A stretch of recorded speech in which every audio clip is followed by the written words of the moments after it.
an encouraging performance there by England, and as Brian had said earlier, a morale booster for the next match in Turin against Italy. Let's bring in our two experts, Jackie Charlton and Gordon Banks. Let me ask you first, Gordon, for your overall impressions of the game. Well, I thought this was a great improvement on the game against Poland. I thought everybody gave a lot more to this particular match, and certain players were outstanding. I thought Curry in particular had a marvellous game, and I thought Martin Chivers played far better than he did against Poland. Jackie, you forecast that England were going to beat Russia 3-1 before we saw the match. Were you happy with what you saw? Yeah, I thought it was 2-0 actually. I didn't agree with the penalty at all. Yeah, we'll talk about that later on. We'll talk about that in a bit. Yeah, I was delighted with the game, particularly the way that we got Curry in, who started to feed balls forward for the three front runners. Their strength, their great strength, is the fact that they're great forward runners, and they need something to go after and to chase and to fight for. And he gave them this today. This is why we're two strikers, Shannon and Chivers, played really well today. Well, England struck early and they had a good first goal, and we saw Chivers looking much more aggressive and persistent. We'll pick this goal, though, up in the midfield with Story. This is the sort of ball that Chivers loves. I mean, he saw something there, and he uses his strength, actually, to go for it. Watch when the ball's headed in. Martin Peters heads it in. Now, Chivers can see the ball, and watch him shrudge off this fella. He just shrudges him off. His strength's there. He can see where the ball is. He fights for it. And he knew what he was wanting to do with the ball when he got it there. But these are the sort of balls that he thrives on, things that he can see and go after. I thought he took the goal very well. He was brave, wasn't he? He got his foot in there, you know, getting and clear it, and he yeah, actually, I must say, Shannon and Chivers look very sharp today, much sharper than we've seen them for because they weren't expected to come off for every ball and have to play little short balls and turn. They were allowed today to turn and run, and people were trying to give them the ball in front of them so they could go at the target. Mick Shannon, on 2 or 3 occasions, took on people in unbelievable situations outside the box, but he was running at them, got a rebound or two, strong, fit lad, and he fought for them, and he got the rebounds, and he went into some great positions, and so did Chivers. They let Alan Clark do most of the coming off today, didn't you think? Yeah, I thought, you know, the supply, same as Jack says, you've got the strong runners up front, but the supply came to them from midfield, which was very important, you know. Actually, England's second goal bore some resemblance to the first goal that Poland scored against England at Katowice, but this one came from the corner, of course. Well, this one is a particularly good one for Martin Peters because he takes the fullback away with him towards the ball and then deliberately lets it go. If you look, the lad behind who it hits only sees the ball in about the last 10 yards because it came through 2 people. And in fact, you know, if anyone was to blame, it was the goalkeeper for not covering the near post. Yeah. I don't think the fullback knew much about it. But Martin Peters did well to take the fella to the ball. That position taken up by the goalkeeper there, Gordon? Yeah, I thought the same as Jack. The fella just behind Martin Peters couldn't see it until the last minute.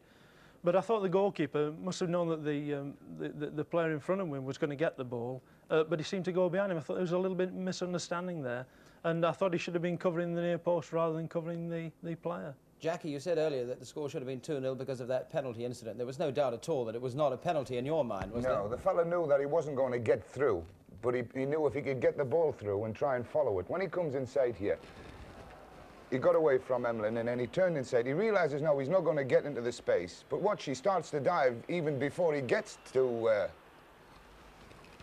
Story. And he was making a dive before he got there. Story realised he was going to do this and tried to get out of the way, put his hands in the air. But it, unfortunately, gave a penalty. Yeah, I think he conned the referee a little bit. He conned everybody there. He knew what he was trying to do, and he got away with it. In fact, it went the right way. It was a bit unlucky, yeah. It was a bit unlucky, he nearly got it. Shilton, how impressed are you with Shilton now? Very impressed, Gordon? Yes, he's settled into the position very well, and he's really proven himself. Actually, neither goalkeeper's had too much to do today, really. No, he didn't. No. But what the Russian goalkeeper had very little to do. In fact, I don't think he had to make a save in the game apart from one that Martin Chivers hit. Obviously, we've seen a lot more than the people at home because we saw the whole match this afternoon. Yeah. But Shilton had 2 or 3 saves. One ball that kicked up in front of him, and then he knocked him down. He knocked it down, and then he went after again and flicked it away from the fella, which we saw in slow motion, I believe, earlier on. Yeah. That was a tremendous save. You talked about Curry. You were both very happy with his performance today. In every sense, actually, because he was pushing those balls up and he was also winning balls. Well, he came back and he did his job in midfield. Like, he put himself between the man on the ball and the goals all the time, and he kept them away from the back 4. He didn't let them get at the back 4. And when he was called upon to go in the back, he did it wonderfully well. Some of his balls were great. You know, he was tremendous. This early ball that he puts in here was a great ball because he saw the people coming to the near post and put it in really early. I think Mick Shannon was probably 6 inches away from scoring a great goal there. Yeah, it was very unlucky. I don't think the goalkeeper would have known much about it if he had just got a flick to that. But it was an early ball, and the sort that I like to see people put in. But his control at the back, and that was great. And he hit some this beautiful really gives a balls. long ball for Clark here down the right wing. It's a fabulous ball, it really is. This is the sort of thing I thought was missing against Poland. I thought England were playing too many short square balls, and the build-up was very, very slow and methodical. But this is where Shannon showed his strength in his running forward. He took on about 3 people there, and it was sheer strength, and he was dead unlucky that he didn't get his finishing shot in. He was, yeah. It was a good effort, that really. But a strong runner forward, Mick Shannon, and great at this. You know, these are the sort of balls we've got to give these 3 strikers to get the best out of them. That's where their strength lies. What about the Russians? You were fairly disappointed, I imagine, in the way they go forward. Were uncertain and confused at times, weren't they? They didn't do anything in the first half. You know, England dominated most of the game, picked up everybody. I don't know, Jack. I think they said when everybody said they were going to do in the press, you know, the manager and the coach had quoted that they were going to go forward and go for goals. I thought they did this. I thought they pressed forward, especially the midfield men, to support the front runners. But fortunately for us, England looked very strong at the back. I thought they got back in numbers, and I thought they picked up tremendously well in time. Let's just have one final word on Bobby Moore. What about his performance today? A very quick one. He's answered his critics. He did nothing wrong, had a great game. Tremendous game, Bobby Moore, never put a foot wrong. He's made his mistakes. I think he's learned from them. Will he get his 107th cap, you think, against Italy, Gordon? I'm sure he will, yeah. Playing like today, I'm sure he will. But you think they'll play him, do you? I'm certain they'll play No, him. I don't think Alfred You don't play think so, him. Jack? No, I don't think Alfred play him. He's proved a point that Bobby's still one of the world-class players he's got.